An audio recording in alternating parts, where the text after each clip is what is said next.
Bonjour à tous et bienvenue pour cette nouvelle leçon d'histoire en classe de 5e. Donc nous allons aujourd'hui aborder un chapitre nouveau qui s'intitule Le monde au temps de Charles Quint et de Soliman le Magnifique. Et ce chapitre s'intègre dans un nouveau thème qui va traiter de manière thématique d'une nouvelle période qui est l'époque moderne, d'accord, donc qui débute au XVe siècle. Et ce premier chapitre, comme vous pouvez le constater, va se concentrer sur le regard de deux souverains, un souverain musulman, Soliman le Magnifique, et un souverain chrétien, Charles Quint. Donc je rappelle, le but de cette vidéo, c'est d'écouter un petit peu ce que je raconte pour avoir des éléments de connaissance, mais c'est aussi pour que vous puissiez comprendre les consignes des activités que je vous donne à faire et les corrections que nous ne pouvons pas faire ensemble, malheureusement. Donc c'est parti pour cette leçon. Alors en guise d'introduction, j'aimerais que vous regardiez cette carte et qu'on s'interroge ensemble, puisqu'on ne peut pas le faire en classe, sur ce qu'elle nous apprend sur les connaissances des Européens au XVe siècle. Donc quand on a un document historique, qu'est-ce qu'on fait? Eh bien, on regarde toujours son titre, sa source et sa date, comme on le fait en classe. Donc là, on voit que c'est une carte du monde, connue par les Européens, c'est-à-dire la représentation du monde des Européens tels qu'ils la connaissent, à quelle époque? En 1470. D'accord? Donc, on a ici une carte du monde représentée par les Européens en 1470. Qu'est-ce que ça nous apprend sur cette époque-là? Eh bien, ça nous apprend que déjà, les Européens représentent le monde, cartographient les espaces. Donc ça, c'est intéressant. Maintenant, on peut s'interroger sur les territoires qui sont représentés. Alors en général, quand je suis avec des élèves en classe, ils reconnaissent ici l'Europe, qui est représentée assez fidèlement par rapport à ce qu'on peut connaître. Ils reconnaissent ici une partie de l'Asie, à laquelle il manque certains territoires. Alors généralement ils me disent oui, c'est une carte qui est fausse parce que les continents n'ont pas les bons contours, etc. Bon, effectivement, il y a des territoires qui sont inconnus, donc les contours ne sont pas tout à fait les mêmes que ceux qu'on peut connaître aujourd'hui. Et puis, les cartes ne sont pas faites avec des satellites à cette époque-là. Donc, il faut longer les côtes, faire des calculs, des mesures pour pouvoir tracer les contours des côtes et des littoraux. Et puis, ils reconnaissent le nord de l'Afrique. Donc, qu'est-ce qui nous manque comme principaux continents? Eh bien, en général, les élèves s'entendent pour dire que sur cette carte du monde ne sont pas représentés l'Océanie et bien sûr l'Amérique. Donc, qu'est-ce que ça veut dire? Ça veut dire qu'en 1470, les Européens n'ont pas connaissance de ces deux continents. Alors maintenant, on va observer une carte qui date de 1550. On est toujours sur une carte qui représente le monde par des Européens, peinte par des Européens. Et en général, les élèves me disent que cette carte-là, elle ressemble beaucoup plus à ce qu'ils connaissent aujourd'hui, puisque on reconnaît l'Europe, on reconnaît l'Asie, représentée plus fidèlement par rapport à ce qu'on connaît nous, le continent africain. Alors l'Océanie n'est pas encore très définie. En revanche, le continent américain apparaît très nettement sur cette représentation. Alors on regarde la date, on voit 1550. Ça veut dire que de 1470 à 1550, les Européens ont découvert, ont réalisé l'existence d'autres territoires, notamment du continent américain, existence qu'ils ignoraient jusqu'à présent. Alors on va voir pourquoi, comment, qu'est-ce qui s'est passé, mais ça nous montre bien qu'à cette époque-là, au XVe siècle, siècle qui nous intéresse, XVe et XVIe siècle, les Européens ne vont pas rester sur le continent américain, mais vont bien voyager, explorer, et donc découvrir, entre guillemets, puisque ces territoires sont déjà habités, c'est ce qu'on verra, vont découvrir l'existence d'autres civilisations et d'autres espaces qu'ils ignoraient jusqu'à présent.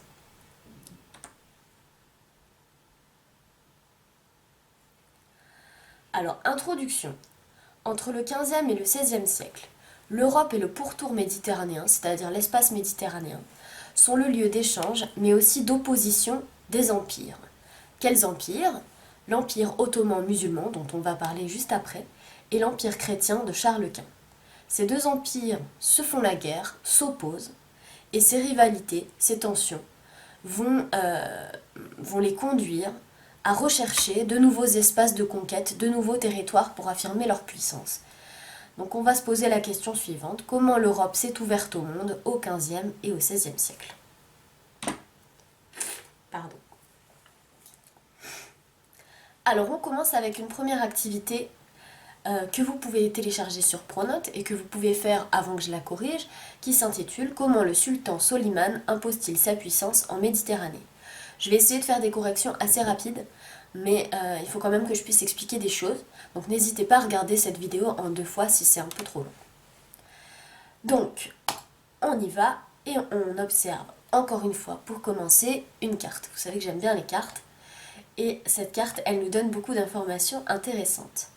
Alors, qu'est-ce que nous voyons sur cette carte? Nous voyons que les empires de Charles Quint et de Soliman s'opposent et ils sont représentés. Donc on va se demander quel est l'empire de Soliman, puisque c'est le roi qui nous intéresse pour le moment. En quelle couleur est représenté le territoire ottoman? Donc on peut supposer que le territoire ottoman, c'est le territoire de Soliman. On va donc regarder la carte. Avènement de Soliman. Possession ottomane, c'est-à-dire territoire ottoman, territoire de son empire quand il arrive au pouvoir, en vert foncé. Donc on voit que l'empire de Soliman, quand il arrive au pouvoir, est déjà étendu. Il s'étend déjà sur tout le littoral, toute la côte d'Afrique du Nord, ici, et l'Égypte. Il a également conquis le Proche-Orient, donc l'actuelle Turquie, la Syrie, mais aussi la Grèce, jusqu'à, vous voyez, la frontière avec ici la Hongrie qui est en vert clair. Donc on a toute la partie est et sud de la mer Méditerranée qui est contrôlée par l'Empire ottoman, représenté en vert foncé. Mais quels territoires ont été conquis à son époque? Quand Soliman est devenu empereur, souverain de ce territoire, qu'est-ce qu'il a conquis en plus? Eh bien, on voit qu'il a agrandi à nouveau son empire, vers le nord en Hongrie, ici, mais aussi vers l'est avec l'Irak, l'Arménie, le contour de la mer Noire. Donc, on a un empire étendu et qui continue à s'étendre sous le règne de Soliman.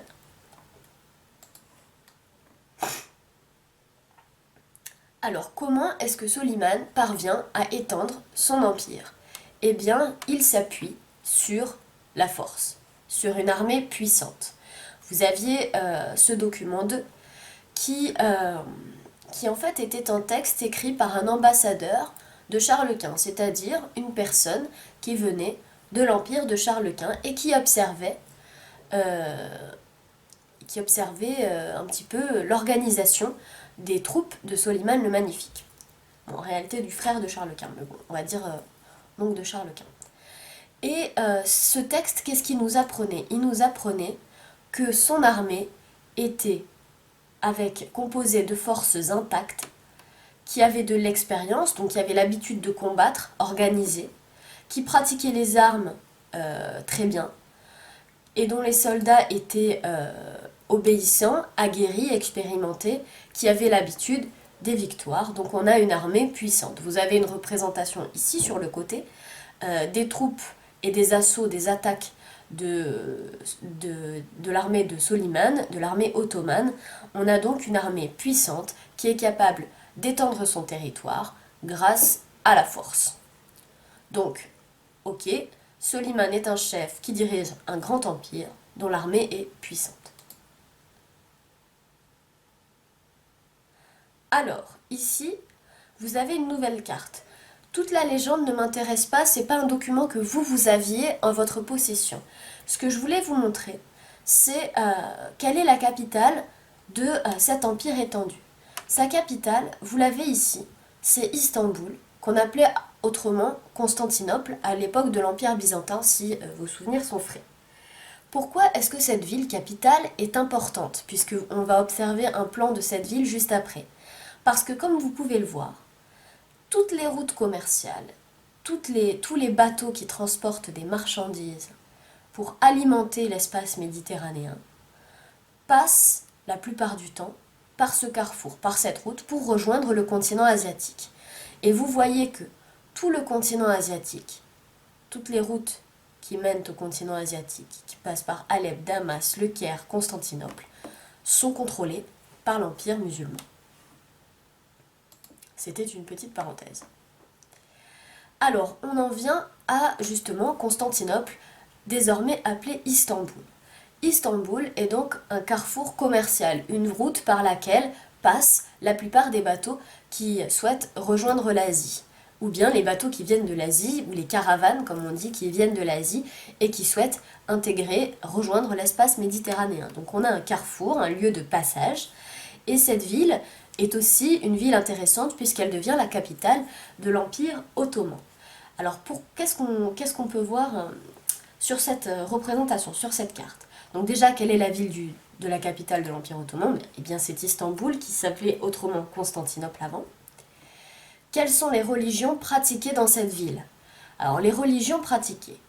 Qu'est-ce qu'on va regarder dans cette légende pour s'interroger sur ces religions? On va regarder ici la deuxième partie, carrefour de religion.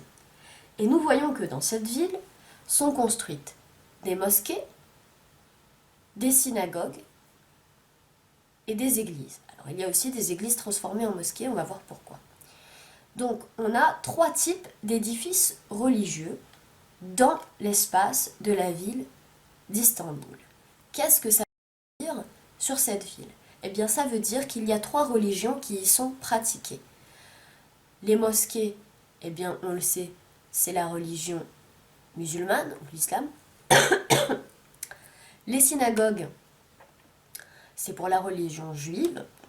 Et les églises, vous le savez, c'est pour la religion chrétienne. Donc on peut en déduire que dans cette ville sont pratiquées les trois religions, les trois grandes religions monothéistes. Pour justifier la réponse, il suffisait de relier chaque édifice religieux à son culte. Alors, église transformée en mosquée, pourquoi? Parce que l'Empire ottoman a quand même une religion officielle, et cette religion-là, c'est l'islam. Donc certains édifices religieux chrétiens ont été transformés en mosquées. Il n'empêche que la pratique du christianisme et du judaïsme est tolérée. Quels éléments de la légende montrent que c'est une ville commerçante? Alors cette fois-ci, on va s'intéresser à la première partie de cette légende. Et on voit tout de suite qu'il y a déjà des quartiers commerçants dans cette ville. Comme on l'a dit, des bateaux commerçants circulent par Istanbul, donc ça semble logique qu'il y ait des quartiers commerçants directement dans la ville d'Istanbul. Mais on voit aussi que c'est une ville cosmopolite, c'est-à-dire qui accueille des communautés étrangères, et pas n'importe lesquelles. Elle accueille des communautés vénitiennes, génoises, et donc en fait, si vous le savez, mais si vous ne le savez pas, je vous le dis, ce sont des populations italiennes qui sont connues pour être de grands marchands.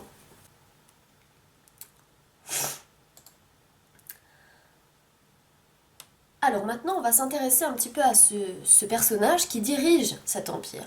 Et ce personnage, alors bien sûr, il y a eu plusieurs souverains, il y a eu plusieurs rois, empereurs qui ont dirigé l'Empire ottoman, mais le plus célèbre d'entre eux s'appelle Soliman, d'une part parce qu'il a étendu son territoire, mais pas que. Et vous en avez une représentation ici. Alors l'empereur ottoman, on l'appelle le sultan. Et ce sultan, vous avez une description de ce sultan dans le document que je vous avais fourni. Alors on ne va pas le lire en entier, mais je vous en lis un extrait. Dans l'Europe du XVIe siècle, bouillonnante d'activité où rois et empereurs rivalisent de prestige, c'est-à-dire de célébrité, Soliman s'impose par sa majesté. Le vocable « le magnifique » que lui décerne l'Occident ne s'applique pas seulement au faste de sa cour, au rôle primordial qu'il joue dans l'épanouissement culturel de son époque, mais au personnage lui-même. Donc, comme vous pouvez le voir dans ce petit extrait, Soliman, même de l'autre côté de l'Europe, du côté de l'empire de Charles Quint, est connu sous le nom du Magnifique. Donc on peut en déduire que c'est un sultan, un empereur, qui jouit d'une très bonne image et qui a particulièrement œuvré pour son empire. Alors on a vu que c'était un empire fort, riche, mais c'est aussi un empire dans lequel se développent les arts et les sciences, et Soliman y est pour quelque chose. Et c'était les documents que vous aviez par la suite. Alors vous, je vous avais mis, je crois, une petite miniature qui concernait l'art ottoman. Ici, j'ai choisi d'autres documents, mais finalement, ça nous apprend la même chose. Vous avez, premièrement, la représentation ottomane de savants musulmans qui sont en train d'étudier l'astronomie. Donc à cette époque-là, dans l'Empire ottoman, se développent les sciences, en particulier l'astronomie, mais pas que. Je vous ai également mis une photographie d'une grande mosquée réalisée par des architectes de renom qui vont bâtir des édifices somptueux dans l'empire de Soliman.